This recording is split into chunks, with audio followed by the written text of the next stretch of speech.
Hello student, good evening. प्यारे बच्चों, आज हम लोग सरकारी बजट एवं अर्थव्यवस्था के बारे में अध्ययन करेंगे।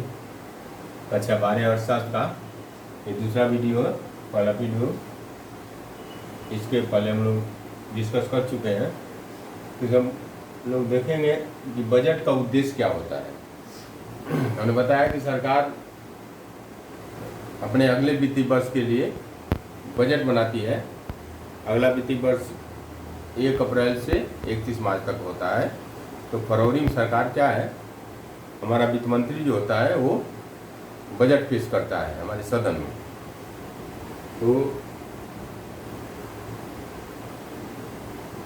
बजट पेश करते हैं और उस बजट में पूरे 1 साल के कार्य योजना होती है कि हम विकास कार्यों पर खर्च करेंगे, कौन कौन सी फैक्ट्रियाँ बैठाएंगे, कौन से हम हॉस्पिटल बनवाएंगे, सब सारा उसमें विवरण होता है। तो बजट का उद्देश्य होता है, पहला है आर्थिक विकास को प्रोत्साहन। तो बजट में ऐसी व्यवस्था होती है कि हम आर्थिक विकास को किस तरह प्रोत्साहित करेंगे, हम अपने आर्थिक विकास को कैसे बढ़ाएंगे, उसकी पूरी व्यवस्था उस बजट में ही होती है। दूसरा है संतुलित क्षेत्रीय विकास। संतुलित क्षेत्रीय विकास, हम देखते हैं कि बहुत से हमारे आर्थिक में बहुत सारा असंतुलन होता है। जैसे शहर में ज़्यादा विकास होता है, ग्रामीण अंचल में कम विकास होता है। शहर की सड़कें अच्छी होती हैं, ग्रामीण में सड़कें उतनी अच्छी नहीं होती हैं। इन सबका ध्यान दिया जाता है कि ग्रामीण क्षेत्र में भी सड़कों का जाल बिछाया जाए, वहाँ भी स्वास्थ्य सुविधाएँ बढ़ाई जाए, वहाँ की शिक्षा सुविधाएँ बढ़ाई जाए। इन सब की व्यवस्था बजट होती है ताकि पूरे देश का संतुलित विकास हो सके। संतुलित विकास करने की कोशिश किया जाता है, संतुलित क्षेत्रीय विकास। तीसरा आय और संपत्ति का पुनर्वितरण। आय और संपत्ति का पुनर्वितरण मतलब आय और संपत्ति का जो वितरण हो, उस वजह से गरीब अमीर के बीच बहुत ज़्यादा खाई न हो। तो इसमें सरकार ये करती है कि अमीर लोगों पर क्या करती है, टैक्स लगाती है। अमीर पर टैक्स लगाती है, मतलब बहुत ज़्यादा धनी है, बहुत ज़्यादा पैसा कमाते हैं तो उन पर सरकार उनको पर टैक्स लगाती है। और फिर उसके बाद जो मध्यम वर्ग होता है उन पर थोड़ा कम टैक्स लगता है। और जो गरीब है तो गरीब पर टैक्स नहीं लगता है, गरीब को सब्सिडी दिया जाता है, अनुदान जिसको कहते हैं। यानी अमीर पर टैक्स लगाया जाता है, जो अमीर से टैक्स लेकर जो पैसा आता है उस गरीबों को सब्सिडी के रूप में दिया जाता है।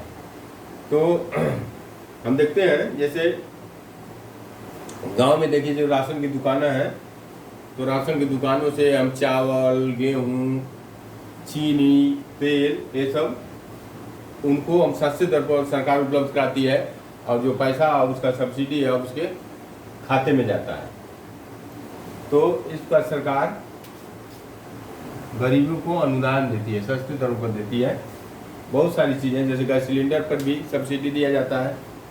गैस सिलेंडर को हम पूरा माने 700, 600, 700 भुगतान करते हैं और 200-300 रुपया हमारे खाते में आता है। तो इस प्रकार सरकार अमीरों पर टैक्स लगाकर और गरीबों को सब्सिडी देकर आय और संपत्ति के पुनर्वितरण को करती है। चौथा है आर्थिक स्थिरता। सरकार इकानमी में बजट में ऐसी व्यवस्था करती है ताकि हमारे इकानमी में और स्थिरता रहे। जैसे मान लीजिए देश में मंदी की स्थिति है या देश में कभी कभी तेजी की स्थिति होती है, तो मंदी की स्थिति और तेजी की स्थिति दोनों में सरकार संतुलन बनाकर चलती है, उसके लिए बजट में व्यवस्था करती है। रोजगार सृजन, सरकार बजट में भी ऐसी कई योजनाओं का व्यवस्था करती है ताकि उससे अधिक से अधिक रोजगार उत्पन्न होता है, लोगों को रोजगार में। इसके लिए सरकार फैक्ट्रियों स्थापित करती है और गांव में जैसे मनरेगा, महात्मा गांधी रोजगार गारंटी योजना, इस तरह की कार्यक्रम को चलाकर लोगों को, ग्रामीण लोगों को 100 दिन का रोजगार गारंटी देती है, जिस पर रोजगार का सृजन करती है। सार्वजनिक उपक्रमों का प्रबंध, सार्वजनिक उपक्रम का भी सरकार बजट में ऐसा उसके लिए भी पैसे की व्यवस्था करती है, ताकि मान लीजिए कोई फैक्ट्री बैठाना हो या जैसे एम्स का निर्माण करना हो, हॉस्पिटल का निर्माण करना हो, बड़े बड़े स्कूलों का व्यवस्था करना हो, यूनिवर्सिटी वगैरह इन सब की व्यवस्था सरकार बजट में करती है। ये सब हमारा बजट का उद्देश्य है। तो यहाँ पर अब हमारा चैप्टर समाप्त होता है। धन्यवाद।